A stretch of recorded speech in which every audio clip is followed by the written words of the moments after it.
शैला नाट्यस्तरोमर्जीयादिदं वधुरनदुर्वदनीयमीशा ईदृग्जगन्मयमपुस्तव कर्मवाजा कर्मावसानसमये स्मरणीयमाभू तस्यान्तरात्मवपुषे विमलात्मने ते पादालयादिवनमोऽस्तु सिद्धिरोगान् सर्वत्र गोविन्दनामसङ्कीर्तनं गोविन्द हरि गोविन्द दशकमेव ब्रह्माण्डे तपसं वैकुण्ठदर्शनम् एवं देव चतुर्दशाक्षरगिरदूरेण जातपुरा तस्योऽर्थं खलु सत्यलोकनिलये यादोऽसिधाना स्वयं यंशं सन्धिरण्यगर्भमगिरत्रैलोक्यजीवात्मकम् यो भूषीरजो विकारविकसन्नानातिवृक्षारस सोऽयं विश्वविसर्गदत्तहृदय सम्पश्यमानस्वयं बोधं गञ्जनवाक्यविश्वविषयं नाकुलस्तस्तिवान् तावत्त्वं जगदां पदे तवदवे एवं हि वैगायसि पाणिमेन सुखा पुनस्तव प्रेरणाम् कोसौ मामवदत्पुमानि विजलाभूर्णे जगन्मण्डले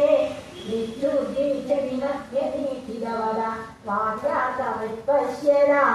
दीर्घं वर्षसहस्रमाततपसा तेन त्वमाराधिता तस्मै दर्शितवानसि स्वनिलयं वैकुण्ठमेवाद्भुतम् माया यत्र कदा विनोमि गुरुदे वादे जगद्योगकी शोकक्रोधविमोहसान्तसमुखा अवास्तु दूरं गदा सान्द्रानन्दतरी च यत्र परमं ज्योतिप्रकाशात्मके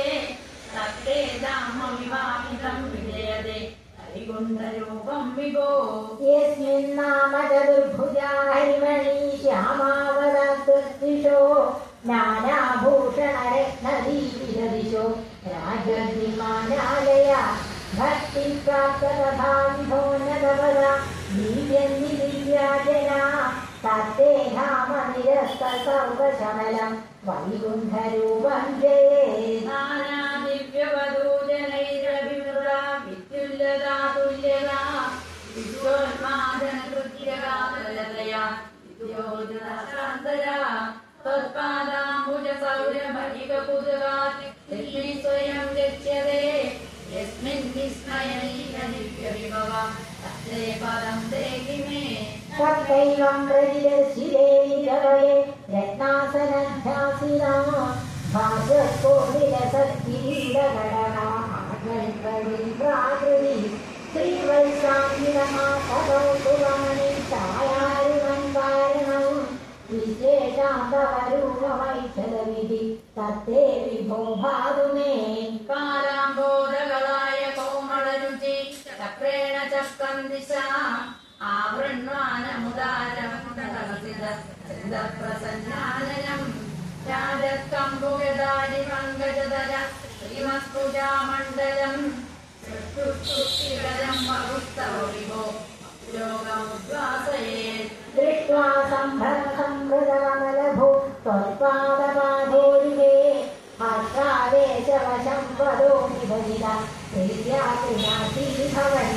ज्ञानाचेर्यमणीतिदं मम विभो ज्ञानं तदा पादया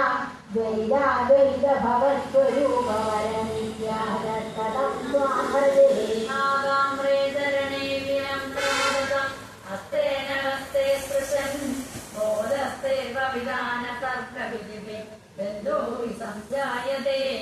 इत्याभाष्यगिरं प्रदोष्य नितरां तच्चित्तगूढस्वयं दृष्टौ तं समुदैरयस्त भगवन् व्यासयो लाघदा